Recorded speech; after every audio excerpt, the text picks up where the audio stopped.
보시죠. 하나님이 우리를 구원하사 거룩하신 소명으로 부르심은 우리의 행위대로 하심이 아니요 오직 자기의 뜻과 영원 전부터 그리스도 예수 안에서 우리에게 주신 은혜대로 하심이라. 지금 그 복음과 함께 구원을 받아야 되는 그런 이치를 이제 설명했다 해 나갑니다. 9절로부터 지금 14절까지가 하나님의 뜻대로 생명으로 드러내신 복음이다 이렇게 이야기를 하거든요. 하나님이 우리를 구원을 해서 그리고 거룩하신 소명으로 부르셨는데 우리의 행위대로 하신 게 아니다. 그게 오직 우리의 뜻과 그 하나님의 뜻과 영원 전부터 그리스도 예수 안에서 우리에게 주신 은혜대로 하십니다. 믿음에 우리가 강조하는 이야기는 끊임없이 창세전서부터 이게 거슬러 올라가는 일입니다. 그래서 하나님의 작정, 하나님의 예정, 그걸로 따라서 예수 그때 구속, 그리고 성령 하나님의 인치심, 삼일체 하나님을 에베소서 이야기할 적에도 그렇게 이야기를 하거든요. 그것이 우리들이 현상에서 출발을 하게 되면, 현상에 집중하게 되면 시험에 들기가 십중팔구예요. 지금 현재 어려운 상황이거든요. 이게 여기서 출발하면 안 된다. 우리 신학에 대한 그 문제들도 끊임없이 우리 하나님의 창세전서부터 이 작정하심과 예정하심, 우리 기도할 때 하나님 칭호를 부르잖아요. 주님 가르쳐 주신 기도로 해가지고는 하늘에 계신 우리 하나님 아버지여라고 이제. 그래서 이런 현상에서 뭔가 이 주어진 현상에 있는 걸 가지고 우리가 뭔가를 기도를 한다는 이야기는 이 과정에 치우치기가 쉬워요. 그래서 칭호를 생각을 하다 이렇게 생각을 했어요. 만사 만물을 작정하시고 작정대로 이루시는 전능하신 하나님이시여. 그리고 모든 인성적 존재를 예정하시고 이것을 이루시는 여호와 하나님이시여. 지금 이 상황을 하감하옵시고, 하나님이 하시는 일이에요 다. 그러나 지금 우리가 지금 이 안에 있기 때문에 이 상황을 하감을 갖다 하옵시고 우리들에게 지혜, 하나님의 선하신 뜻을 분별하고 그리고 그 선하신 뜻에 따른 우리의 영적 예배가 가능한 지혜와 총명을 주옵소서. 이것이 우리들의 기도가 되어야 되지 않을까 생각이 들어요. 왜냐하면 이 지혜와 총명으로만이 영적 예배가 가능한데, 영적 예배에는 하나님의 뜻 분별이 먼저 될 거 아니에요. 이 뜻 분별이. 그러면 이 지금 현재 상황은 우리들로 하여금 하나님께서 뭔가 계시적인 의도가 있어가지고 그냥 보여주는 사건인데, 이거를 다만 상황 해결에만 관점을 가지고 있어가지고는 하나님의 뜻을 분별할 수가 없습니다. 선하신 뜻이 무엇인가요? 이것이 어떻게 보게 되면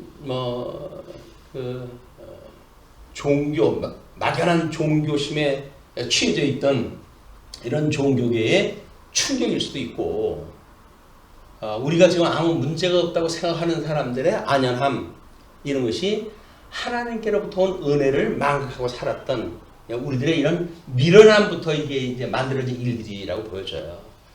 그래서 이거는 믿지 않는 사람들한테 믿지 않는 사람대로, 믿는 사람들에게는 믿는 사람들대로 이런 계시적 의미를 깨닫게 하시는 하나님의 기회라고 보여지는데, 우리 인간이 얼마나 교만했던지. 근데 재미난 거는 이제 이 계시적인 관점에서 보게 될 때, 이건 자연인의 입장에서 보게 되면, 이거는 지금 우리 대한민국이 대처를 잘한 걸로 드러나잖아요. 그래서 이거는 과학의 승리로 볼 수밖에 없어요. 과학 승리. 그렇잖아요? 우리는 이미 전염의 경로를 다 파악이 되어졌고, 사람들이 그걸 대처할 수 있는 시민 정신을 가지고 있고 정부에서 그걸 투명하게 다 드러내놓고 있고 그래서 지금 이겼단 말이에요. 5일날로 해가지고 이제 끝났대요. 발행되어진 것이 이제 그 데이터로 해가지고 이제 끝이 났다고 그렇게 이야기를 하더라고요. 오늘 과학 승리. 다른 사람들은 과학을 자랑하던 다른 그 타국의 사람들은 과학이 발전했다고 자랑만 했지 그걸 대처하지 못했던 그런 그 미련함이 이제 다 드러난 그 시대거든요.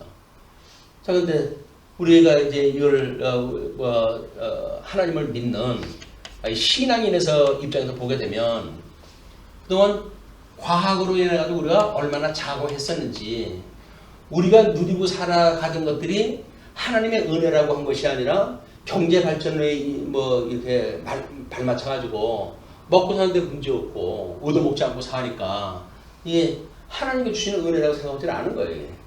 이 정도 우리 현재 경제 수준이면 이렇게 먹고 사는 거 당연한 거 아니야? 이렇게 되어지니까 이런 것이 하나님의 은혜를 잃어버리고 살았던 신앙인에 대한 경고이기도 하죠. 너무 자연이 과학이 발전해가지고 세상 사람들이 하나님이 필요 없다고 할 정도의 이런 그 지경인데 그래도 우리는 하나님을 믿지 않습니까? 라고 하는 걸 가지고 또 하나님한테 핑계거리를 대리는지 모르죠. 그런데 그것도 소용없는 일입니다. 이 사람들이 이야기하는 것은 이 역사를 주관하는 주관자를 이야기를 하질 않아요. 주관자를 이야기를 하지 않고 그냥 과학이 발전해가지고 우리한테 이루어냈다는 이야기거든요. 우리는 그래가지고 지금 이제 이 종교인으로 살던 사람들, 이 종교인으로 살던 사람들은 아이고 이렇게 과학이 이겨나가면 이길 수 있는 건데 그래서 하나님을 믿는 것이 아니라 과학 승리를 그냥 같이 누리게 되어지는 이런 사람들로 해가지고 심판의 역사가 이제 있다고 보여집니다. 이 심판은 교중에 이렇게 우리가 이 유형교회를 우리가 이걸 유지하는 사람들이 되는가 아니면 이거로부터 탈피하는 사람들이 되어져서 더 이상은 성도들의 교제를 나눌 수 없는 이런 지옥으로 가는 사람들이 생길 거라고 보여집니다. 왜? 충분히 이제 자연 우리가 과학이 발달해가지고 어디에 가 있든지 다 말씀 들을 수 있잖아요. 말씀 들으니까 굳이 모여야 되나? 그 보기 싫은 사람들하고 같이 어울려 살아야 되나? 이런 생각이 들 거예요. 그런데 이 유지되어진다는 이야기는 그런 사람들과 더불어 살아가는 거거든요, 지금. 나를 미워하는 사람과 거기 더불어 살아가는 거거든요. 그렇게 해야 하나님의 뜻을 우리가 파악할 수가 있는데, 성도의 교제를 통하지 않고는 되질 않습니다, 이게. 그런데, 이 심판은 분명히 유형 교회를 인정하는 사람들과 인정하지 않는 사람들로 갈리실 것 같아요. 이걸 탈피하는 사람들이 그렇다고 비용명이 없냐? 안 그렇습니다. 이 사람들 가지고 있는 거는 이게 무형 교회적인 본질을 이야기하고 그래요. 교회 본질이 뭐냐? 이런 걸 이야기를 하고 그래요. 본질은 지금 우리가 육신을 가지고 있는 사람들이 어떻게 대처하는가에 대한 문제지. 본질을 이야기해가지고 예배라는 게 꼭 그렇게 돼야 되느냐, 형식을 갖춰야 되느냐, 예배당이 있어야 되느냐, 이런 걸 가지고 이야기하니까 유형교회라고 하는 이런 의미는 이미 없어져 버리고 무형교회적으로 관념의 세계 또는 아주 고도의 신앙 힘을 가지고 있는 것처럼 그런 그 교회관을 주장하는 자로 나뉘어질 거라 보여집니다. 가나안 교회라든지 이렇게 해서 성도들도 가나안 교회 성도들이 양산되고 있잖아요. 교회 안 나가요. 자기는 하나님 믿는데요. 하나님은 자기들만 믿나? 회교권에 있는 사람들 다 알라. 하나님, 자기네들 하나님 다 믿고 있는데. 신존재가 믿는 게 중요한 게 아니에요, 지금 여기서는. 우리의 구속주인, 주님의 몸된 교회의 머리가 되신 이 예수 그리스도와 내가 한 몸으로 되어져 있는가의 확인이 중요한데, 이 한 몸이 확인되어지는 거는 유형교회의 조직을 통해 확인된단 말이에요. 지체관계를 가지고. 말썽하는 사람들끼리 이렇게 간접적으로 잠시 동아리처럼 제가 이렇게 취미가 같고 성격이 비슷한 사람들끼리 모여가지고 그렇게 아름다운 교제를 나누면 얼마나 좋겠어요. 신사적으로 가지고 그런 고상한 생각을 하고 계십니까? 뭐 이렇게 해가지고 서로 덕담 나눠주고 좋을 것 같잖아요. 2절에 오게 되면 거기에 이제 어두운 면이 다 보이는 거거든요. 그래서 빛과 어둠을 일반으로 여기시는 하나님께서 지금 어떻게 이걸 손질했다 해가지고 생명의 역사를 지금 이루어가시는가. 이 생명은 사망이 함께 있지 않으면 생명이 드러나지 않았습니다. 그래서 사도 바울은 끊임없이 사망이 생명의 삼킨 바 되어지는 것을 이야기를 해요. 이것이 사망이 생명의 삼킨 바가 되어져야 이거로부터 생명으로의 만들어지는 게 보이잖아요. 근데 그렇지 않으면 사망이 그냥 왕노로 사는 곳에서 살아가게 됩니다. 그러나 복음의 능력이 사망을 점점 땅 끝까지 이르러 확장되어지도록 이걸 정복을 한다 해가지고 빛의 세계, 복음의 세계가 확장되어지는 걸 볼 수 있는 거는 우리 유형교를 아니면 못 봐요. 그래서 저 집사님 참 신앙이 그동안 정말 몰라보게 컸어. 그리고 DMR을 해요. 자기들도. 왜냐면 그렇지 않을 사람이 뭐 교회 생활 하더니 삶이 바뀌어지는 거예요. 열매가 바뀌어지는 거예요. 복음에 대한 이 자세가 달라지는 거예요. 그걸 보고 야, 이 말씀이 이게 그냥 말씀이 아니로구나. 이런 깨달을 수 있는 거는 이런 현상을 통해서 우리가 이게 믿어지는 거거든요. 말씀만 가지고 믿어지는 게 아니에요. 그걸 가지고 말씀이 실질적으로 우리들한테 이런 법칙으로 작동이 되어져 있는가라는 걸 보고 신앙생활 참 예쁘게 한다. 그런 자기 소망도 만들어지죠. 나는 그동안 뭐 어떤 신앙생활 때 해왔어 내가? 그러니까 정신이 번쩍 들기도 하고 이런 것이 유형교회를 통해서 이루어지는 일이기 때문에 관념적인 본질을 이야기하고 본질은 무슨 본질? 열매를 보아서 아는 거지 열매가 없는 걸 본질 세계까지는 모르는 겁니다. 이론적으로 뭐 교과서에 답안지를 쓸 때는 맞죠. 본질의 교회관이 뭐냐라고 쓰면 맞아요. 근데 그다음에 그 사람의 신앙생활이 정말 생명의 역사를 체험한 사람인가? 몰라요. 우리 믿음의 사람들이 말씀 누리는 사람 많으면 많을수록 더 좋죠. 그러니까 전혀 모르는 사람들이 많으면 더 많을수록 더 좋죠. 왜? 변화의 여지가 많으니까. 저 아무것도 모르는 것 같더니 어느 날 보니까 안 그래요. 달라졌어요. 신앙이 달라졌어요. 믿음이 달라졌어요. 이게 보인다니까요. 그렇게 됐어요. 우리는 무형적으로 좀 섭리하시는 성령의 이 운동력이 우리가 보게 되어지는 거예요. 아, 말씀이 이렇게 해가시구나. 우리 위로가 되잖아요. 그래가지고 우리는 더욱 우리가 맡은 바 사명을 감당하게 되어지는 일이기 때문에 이 본질을 이야기하고 하는 사람들은 이런 것부터가 다 이제 갈 거예요. 우리 어디야 사이버 공간 속으로 다 갈 겁니다. 사이버 공간 속으로. 밀어나는 방법, 전도의 방법 이걸로 하는 사람들이 유형교회 남아가지고 그냥 그렇게 골탕을 먹이고 애를 먹이고 그런데도 불구하고 그냥 참고 인내하고 섬기고 하다 보면 어느 날 변화가 되어지는 걸 보고 내가 한 일이 그냥 한 일이 아니구나. 성령님께서 나의 그런 마음을 주어가지고 한 사람 변화를 시켰다는 것이 얼마나 보람된 겁니까 이게. 천하보다도 귀한 영혼인데 이것이 우리들의 보람이란 말이에요. 지임자가 가지고 있는 보람이라고 하는 그 이야기는 이렇게 아무것도 모르는 사람이 점점 생명색으로 나오는 게 보였을 때 우리는 위로가 되어지고 그리고 여지껏 했던 것에 대한 자부심도 있게 되어지고 하나님 앞에 감사가 나오고 끊임없는 소망을 갖게 되어 더욱 우리가 열심히 할 수가 있고 이거는 유형교회가 아니면 안 되는 거예요. 이게 하나님께서 뭐 할 일이 없으셔가지고 구원 다 시켜놓고는 이 나머지 세상을 이 성화 과정이라고 하는 걸 돕겠어요? 전부 쉬워보시겠다는 거예요. 그게 말로 복음 깨달았어라고 해가지고 완성이 됐다나 어쨌다나 해가지고 그런 거 주장하는 사람들을 다 골라내기 위해서 이렇게 친 거다. 말씀 운동의 역사도 그런 게 있죠. 이쪽으로 가가지고 유형교회 우습게 해가지고 다 무너뜨리는 사람들 체제 개혁을 한다고 하는데 체제 개혁이 아니라 교회를 무너뜨리는 일 아닙니까? 심판의 역사예요 이게.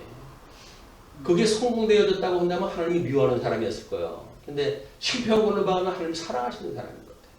그러니까 그걸 실패라고 하셨지. 죽을 때까지도 모르고 승승장구 해버리면 어떻게 뻔했어요. 하나님의 뜻이 이렇게 되는 거다 이렇게 이야기할 거 아닙니까?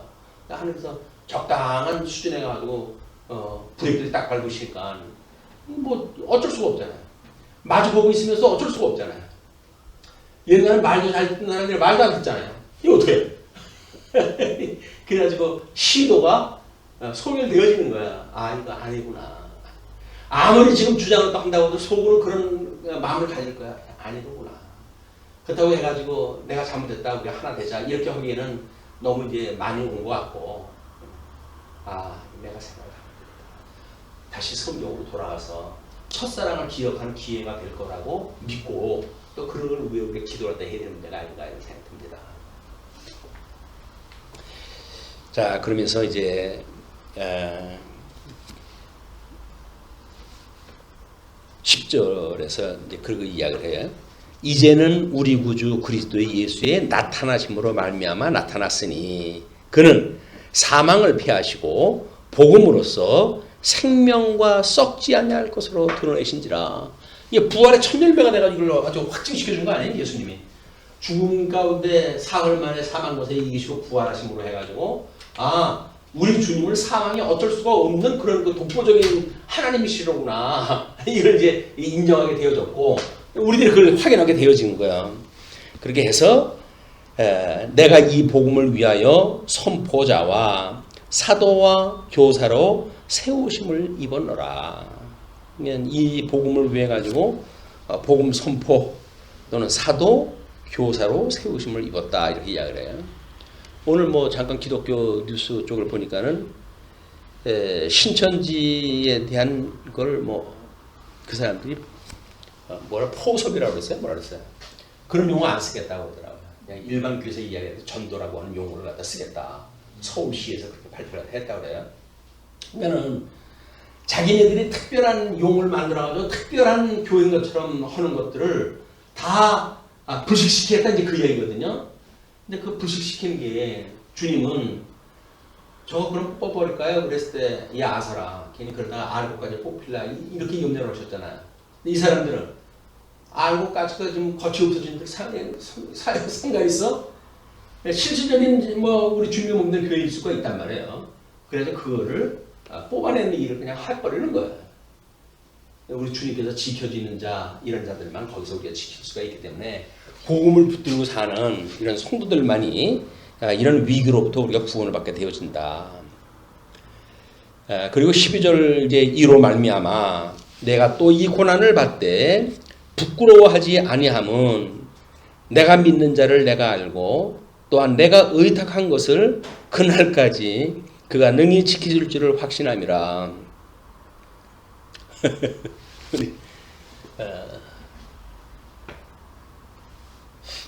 저 60만 원 나왔어요. 이제 우리는 그래도 우리 신청을 갖다 해서 날짜가 되면 그렇게 주겠거니 생각을 했잖아요. 그 정도 형편이 안 되는 거예요.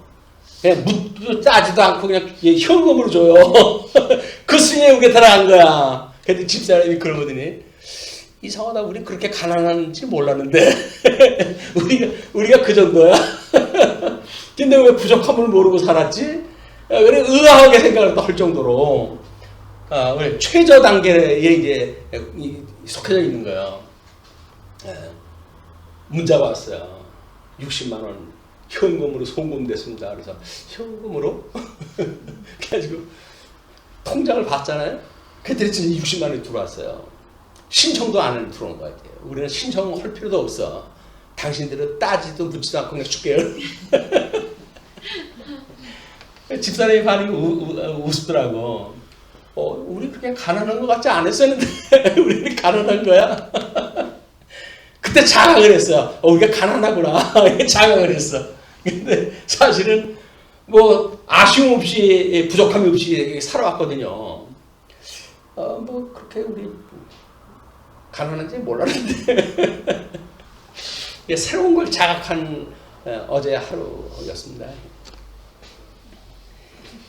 우리가 이로 말미암아 내가 또 이 고난을 받되 부끄러워하지 아니함은 내가 믿는 자를 내가 알고 또한 내가 의탁한 것을 그날까지 그가 능히 지키실 줄을 확신함이라. 이 성도의 견인이라고 하는 그 이야기는 하나님께서 우리를 끝까지 붙들어 주신다는 이야기 아닙니까? 그래서 만약에 우리가 예수를 믿는 것이 현상적으로 현재 있는 상황을 통해 가지고 뭐 가난을 극복하기 위해서 예수님을 믿었어요. 뭐 이런 걸로 해가지고 어디가 아파가지고 예수님을 믿었어요. 근데 해결이 됐어요. 그러면 예수님을 믿어요. 이렇게 하는 일들은 그 건강 상태라든지 환경 상태가 오래 가게 되면 다 잊어버려요. 근데 우리는 이것이 믿음이 여기까지 가니까 이미 창세전에 작정하고 예정하셨던 하나님의 뜻으로부터 신앙생활이 유지되어지는 사람들은 이런 변화 하나하나에 일일이 이루어지지 않는다. 우리 신앙생활을 한다는 이야기는 그래서 성경을 통해서 공부하는 게 너무 중요합니다. 체험신학이라고 하는 건 대부분 우리의 체험이라는 게 인생이 길어야 80년인데 거기서 체험한 걸 가지고 뭘 깨닫겠어요 이게. 그러나 근본적으로 구원을 받는 것은 성경을 통해서 영원하신 하나님의 이 작정 섭리와 그다음에 이런 우리를 향하신 하나님의 뜻을 분별했을 때 가능해지기 때문에 하나님의 뜻 분별하는 것 이것이 영적 예배의 이제 시작이 되어졌고 그래가지고 여기서 뭐 주신 이제 그 믿음의 분량만큼 생각하고 그리고 주신 은사를 실현하면서 우리 이제 이 준비 몸들 교회에서 한단 말이에요. 그러니까 여기서 우리들의 생각이 분수에 넘는 생각하지 않고 하나님께서 이 정도까지 그냥 나한테 믿음을 주셨구나. 그러면 그냥 그걸로 족한 줄 알고 그렇게 신앙생활 하면서 살아가요. 그리고 주신 은사가 있다고 하면 그 은사를 실현하고 가기 때문에 실험 들을 일이 없습니다. 이 영적 예배를 드리게 되면. 근데 여기서 겉못이 들게 되면 저도 뭐 한때 그냥 손만 얹으면 환자들이 벌떡벌떡 일어나는 은사를 주셨으면 좋겠는데 그런 기도를 갖다 했었거든요. 그거 들어주셨으면 어떡할 뻔했어요. 허구한 날 그 짓 하면서 다녔을 거 아니야. 근데 하나님께서 넌 그런 거 하는 거 아니야. 그러니까 내가 막 일어난 애들 시킬게. 너 그런 거 하지 마. 막 일어난 애들 시킨다는 거예요. 주님께서. 너는 가만히 하나님의 말씀 뭐지 잘 공부하고 그리고 성도들한테 그거 가르쳐줘야지. 그런 거 힘세고 그런 거 좋아하는 애들이 있잖아요. 그 애들 시키게. 예, 기도 안 들어주시는 건 은혜입니다. 이게 은혜. 그것 때문에 능히 시켜줄 줄 알았다. 확신했다 한다. 예, 너는 그리스도 예수 안에 그 있는 믿음과 사랑으로서 내게 들은 바 바른 말을 본받아 지키고 여지껏 네가 그것 때문에 눈물을 흘리고 있는데 그래도 내가 전해줬던 거 그게 진리이기 때문에 전해줬던 일이니까 그 바른 말을 본받아 지키고 우리 안에 거하시는 성령으로 말미암아 내게 부탁한 아름다운 것을 지키라. 말씀의 운동력이 그렇게 해갈 거니까 그 이야기예요. 지키라는 이야기는 안 되는데 무대뽀록을 네가 지키라는 이야기가 아니라 하나님의 계획이 이렇게 되어진 거 아니었어? 내가 너한테 그걸 당부를 했고 그랬으니까 하나님의 뜻대로 이루어질 거야. 성령이 너한테 함께한다. 그러니까 네가 그걸 지켜. 그 이야기예요. 근데 우리는 주관자가 빼버리게 되면 여기서 우리가 하나만 하는 우리들의 이야기만 여기서 이제 드러날 거거든요. 근데 그게 아닙니다. 하나님이 지금 우리와 함께 하신다. 그렇다고 한다면 말씀의 본질로 돌아가야 돼요. 말씀의 본질로. 현상, 세계에서 과학이 발달했으니까 조금 우리 합리적으로 좀 생각이 바뀌게 되지 않겠습니까? 합리라고 하는 것처럼 우리 시험 주는 거 없어요. 그냥 우리 사도 바울은 그래서 미련한 십자가로 복음이 증거된다. 미련한 십자가. 합리적으로 아주 철학적인 용어 써가지고 하면 얼마나 좋겠어요. 아니라는 거예요. 미련한 십자가도 그것이 우리를 구원에 이르게 한다. 네, 그 다음에 이제 15절서부터 18절 보시게 되면 모든 이의 배반 가운데 동역자의 위로를 소개합니다. 아시아에 있는 모든 사람이 나를 버린 이 일을 내가 안 하니 그 중에는 부겔로와 허모게네도 있느니라. 아시아에서 사도 바울을 완전 사기꾼 취급해가지고 그걸 했던 사람들이 있거든요. 그 중에 이제 실명으로 해 두 명을 이야기를 해요. 원하건대 주께서 오네시보로의 집에 긍휼을 베푸시옵소서. 그가 나를 자주 격려해주고 내가 사슬에 매인 것을 부끄러워하지 아니하고 로마에 있을 때에 나를 부지런히 찾아와 만났습니다. 이거는 나를 반대하는 자가 있는가 하면 오히려 나를 더욱 그런 부끄러워하지 않고 나를 동역을 하기 위해서 일한 자 있다. 디모데한테 무슨 얘기하는 거야? 네가 지금 무엇 때문에 힘들어 하는지 아는데 너를 협력하고 너를 위해서 기도하는 사람은 더 많아. 그냥 눈에 보이는 현실 앞에 어려움을 주는 자 그것 때문에 너무 힘들어하지 마라 그 이야기예요. 왜? 이 시공형 중에서 사람들이 보는 인식의 세계는 한계가 있는 거거든요. 보는 게 뭘 봐요? 눈에 보이는 현장을 보죠. 그런데 사실은 하나님의 이 천상계의 세계는 무한의 세계 아니에요. 근데 우리는 눈에 보이는 것이 다라고 생각이 드니까 그걸 가지고 뭐 울고 불고 눈물 흘리고 그러니까 우리 사도 바울이 이 하나님의 말씀에 풍성한 이런 세계를 보면서 나 아시아에서 쫓겨날 때 너도 알지? 그 2명 내 이름까지 될게 알지? 그 이야기예요. 그러나 나를 위해 가지고 자기 일을 갖다 하듯이 해주는 사람도 있었어. 그런 사람들 위로받고 우리가 일을 하는 거야. 이제 그런 이야기를 하는 거죠. 이게 동역자에게 위로가 되어지는 건 이런 그 일인 것 같아. 나를 부지런히 찾아와 만났습니다. 원하건대 주께서 그러하여금 그날에 주의 긍휼을 입게 하여 주옵소서. 두 가지 측면이 다 있을 것 같아요. 앞에서 나를 반대했던 자들도 주의 긍휼을 입어서 회개의 그런 그 기회가 됐으면 좋겠고, 또 나를 부지런히 찾아와 가지고 만났기 때문에 자기 일을 하지 뭐 다 팽개치다시피 하고 했던 사람 아닙니까? 그러니까 주님께서 그의 뜨거운 열심을 마음을 보아서 그에게 긍휼을 베풀어 주었으면 좋겠다. 그래서 두 가지의 그런 의미가 다 있지 않을까 생각이 들어요. 근데 문맥상으로는 사실 뒤에 사람들의 이야기인 것 같습니다. 이제 그게 그러나 뭐 사도 바울이 그 속 좁은 사람도 아니고 그런 걸로 봐가지고는 에베소에서 자기를 반대했던 사람들, 뭐 이런 사람들도 기도에 포함되어져 있다고 우리가 해석한들 사도 바울이 서운하게 생각하시겠어요? 아니, 난 그렇게 사실 그런 생각 안 했었는데 그렇게 생각했어서 저도 고맙다고 생각할 수 있을지도 몰라요. 또 그가 에베소에서 많이 봉사한 것을 내가 잘 아느니라. 나만을 위한 것이 아니라 너도 그런 동역자가 있으니까 잘 신앙생활을 하게 되면 네 현재 어려움을 주고 있는 모든 환경들 그거로부터 하나님께서 이제 피할 길을 주시고 또 승리의 길로 너를 인도하시고 너를 견인해 가신다고 하는 이 확신을 갖게 하시는 그런 역사가 계속 되어질 거다. 그런 그 이야기죠. 이것이 우리 처음에 진리의 기능에 대한 이야기, 진리의 기능의 중에 체제의 기능이 두 가지가 있죠. 진리의 수호 기능과 진리의 전파 기능이 있는데 그 진리의 수호 기능이 1장부터 2장까지 내용인데 우리가 오늘 상고한 것이 진리의 수호 기능이에요. 진리를 수호한다는 이야기는 이런 사랑의 수고도 따르고 이런 절망도 있고 이런 환경들이 있고 눈물을 흘리는 일도 있다. 진리를 지킨다는 일이 그냥 맨입으로 되는 게 아니다. 그걸 이제 우리한테 보여주셨고 2장으로 넘어가게 되면 이제 우리가 어떻게 그러면 이런 그 진리를 갖다 잘 알았으니까 이걸 배우고 익힐 것인가라고 하는 학습의 문제를 취급이 되어집니다. 다음 시간에 진리의 학습에 대한 2장 내용을 확인하기로 하고 오늘 마치죠. 기도하시겠습니다.